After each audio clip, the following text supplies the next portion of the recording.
Welcome to part 4 of the Sonic Adventure Let's Play. Since we got shot down by Eggman, we have no freaking idea what we're supposed to do next, and then suddenly we run into Amy. Probably the second character in this game next to Eggman, who's also gotten a reworked design in from Sonic CD, or the classic era, I should say. Because she appeared in games like Sonic the Fighters and Sonic R. Yeah.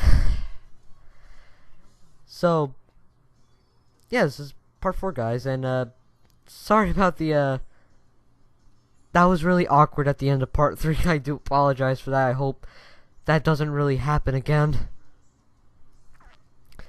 And so, now that we met Amy, we can play as Amy in the, story line.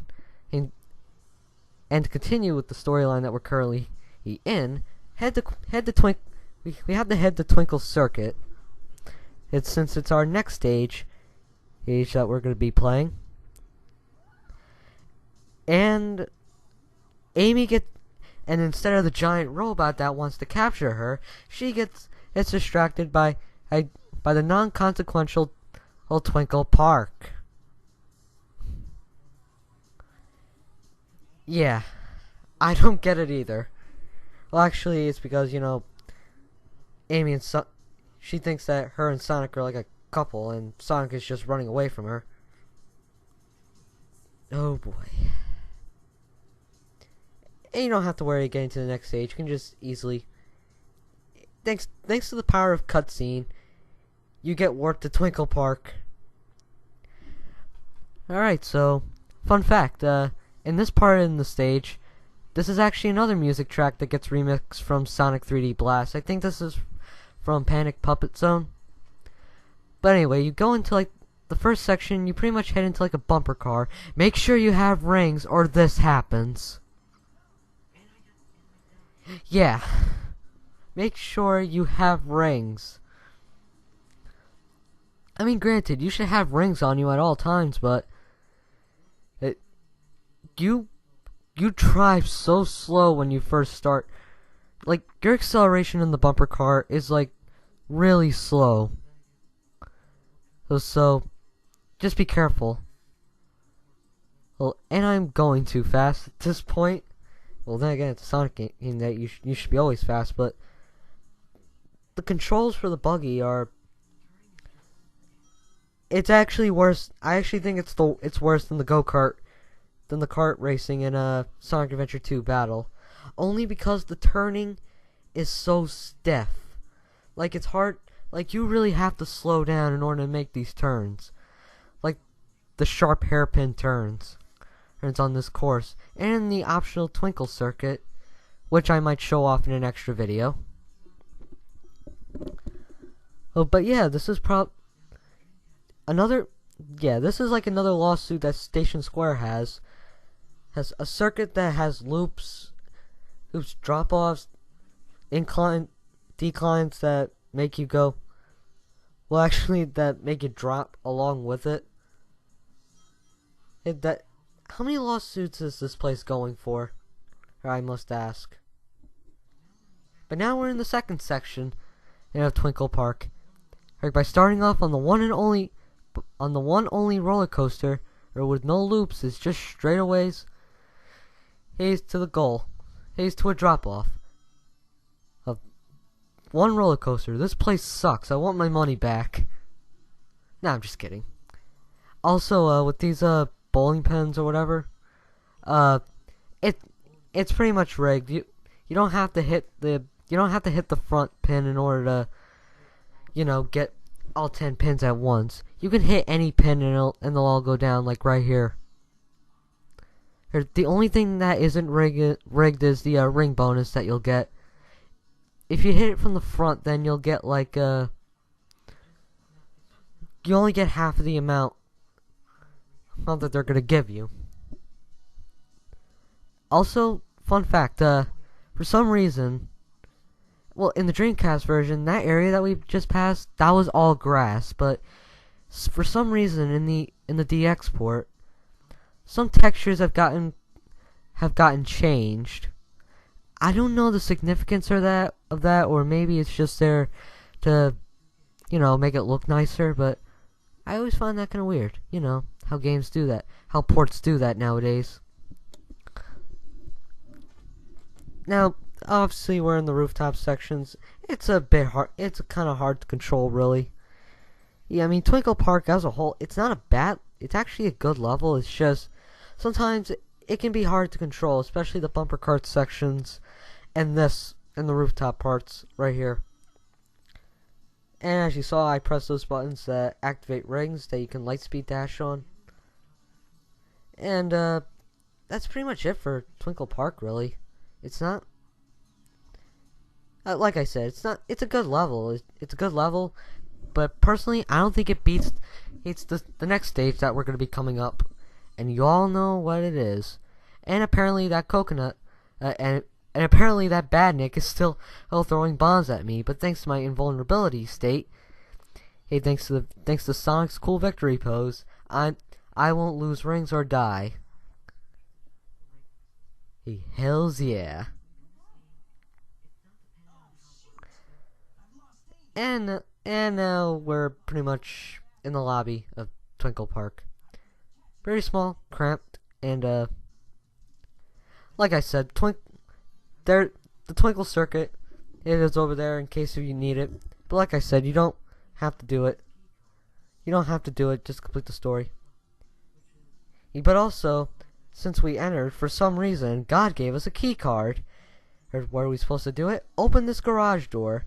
And you can get rid of this key card any way you want. So you can just throw someone's key card over there in the ocean, getting that guy fired. Head into the left door, which leads us to Speed Highway. Personally, my favorite level in Sonic Adventure 1 regarding Sonic's playthrough.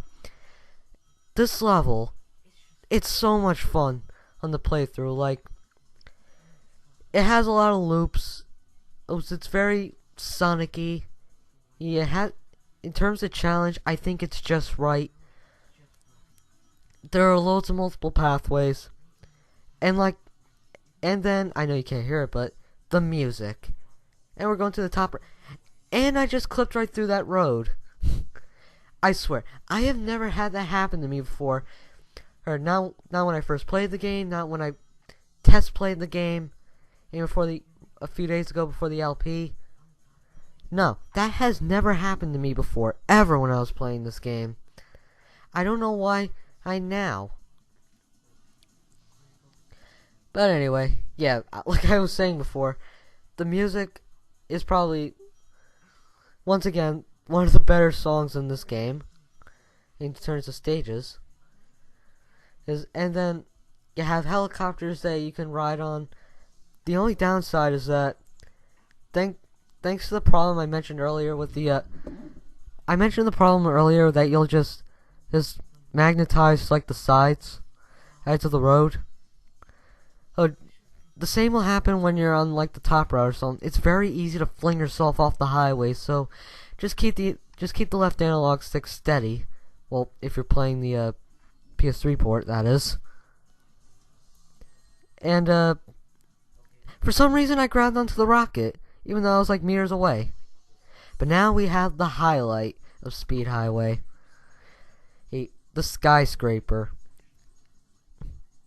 And we just got speed shoes that I'm pretty sure it won't make us any faster. And for some reason, when you're jumping, and Sonic lands perfectly fine on the ground. So that's pretty much true that Sonic can ignore gravity at will. But now we're in the final section of Speed Highway. I like this music. But this part just feels a little cluttered. It was intended for another character, which I won't spoil unless you've already played the game. But yeah, this is pretty much the end of Speed Highway. Nothing too special. By the way, those bells. If you hit the bell, then you'll get rings. Kind of a nice touch, don't you think? But yeah, that's Speed Highway for you. Really glad they put this level in Generations. As well, even though that they didn't, even though that even though that they didn't put that sequence in the Sonic Generations. But now we're just heading into the next area, and I forgot that that way was closed, so we have to get in the other way, through the casino area. And it signifies that we're supposed to be here because of the cutscene right here. And oh yeah, by the way, Amy's model right here. I actually found this off of another Let's Play. Amy's model there, that was ripped right from the Dreamcast. You'll get a good glance at it, once we head into the Mystic Ruins. Like, that was literally ripped straight from the Dreamcast. But now now we're just heading in the Mystic Ruins. But yeah, this is yeah, see? Her fingers are glued together. Dreamcast. It's just kind of funny to look at when some things are just ripped straight from the Dreamcast. This version, so I don't know. It's just funny to look at. Now instead of an epic boss battle, between Sonic and Zero, Eggman, and conveniently he arrives at the time. And to capture her Amy, he does a Sonic coming in pursue.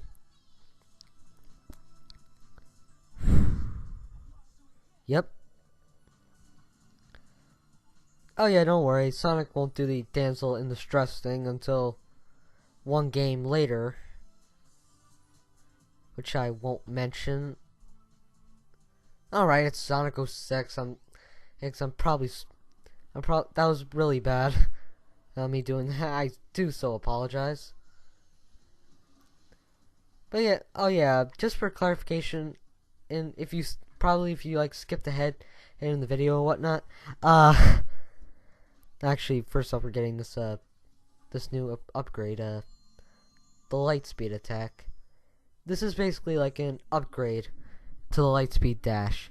Not only can your Lightspeed dash can lock on the rings, it can also do it on enemies. So I rarely use the Lightspeed attack really, except for this one section right here. Like, this is how the Lightspeed attack works. Watch. You charge it up. Boom. And I'm also going to be using it in like the Chaos 6 fight. But yeah, just for clarification, if you skipped ahead in the video, just in case you like skipped ahead in the video, I'm ending this video like right at the end of this stage. So we're not going to see a cut, and unfortunately, we're not going to see a cutscene because I can't pause in cutscenes.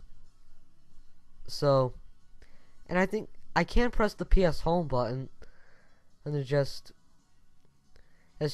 pause it, but I think that makes the cutscene still play, and I don't think you can rewatch cutscenes I don't think there's a movie gallery, so you can't rewatch cutscenes. So, sorry guys. But yeah, now we have Red Mountain, and once again, one of the better levels in the game, and because like Speed Highway, there are multiple pathways you can go through. The music track here is actually pretty memorable. Well, and level design's actually pretty solid. Okay, yeah, that sounds redundant, but aside from multiple pathways, nothing feels cheap in the stage. Nothing. And yeah, that's this is pretty much Red Mountain for you guys. I always run out of things to talk about in these Let's Plays. I'm sorry. The only times where I'm actually talking about something is when, something's happening or what I'm going to be doing. So, my apologies for all the silence out there. But yeah, this is a Red Mountain for you. Yeah, as you can see, I'm kind of bum rushing things. Because, well, I actually got a little worried. The way I'm ending this Let's Play, I'm not pulling like Sonic Adventure. I'm not doing the same thing like Battle for Bikini Bottom. I'm actually going on. In case you didn't notice already, I'm actually going a little longer than 10 minutes. The video end is gonna be like 15 minutes, even though we're already past it. But the minimum, I'm gonna stop between like 15 and 20 minutes. So, well, I'm just telling you that right now. Oh, but as you saw, I used the spin dash to actually skip that large chunk. Again, you can use the spin dash to skip major chunks of levels. Also with the spin dash, just like I just did there, you can mash the button, and Sonic will gain, like, he'll roll up into a ball and he'll gain more speed. That's actually one of the preferred tricks to actually speedrun this game. In terms of like Sonic stages. Yeah. I like using the spin dash as well. Well, like I said, it's pretty fun to use in this game actually. And this part in Red Mountain, like I said, it's fun to travel through. Although the fire geysers are kind of hard to dodge near the end, although you'll clearly see why I'm having a hard time dodging them. And it's all because, as I'm not as a result of doing it just to get it over quickly, it also means that I'm sucking, so just don't do what I just did. But now we have reached the end of part 4. Next time we meet in part 5, we're gonna be chasing down the egg carrier. So I'm Gaming 5 out of 40. You guys have a great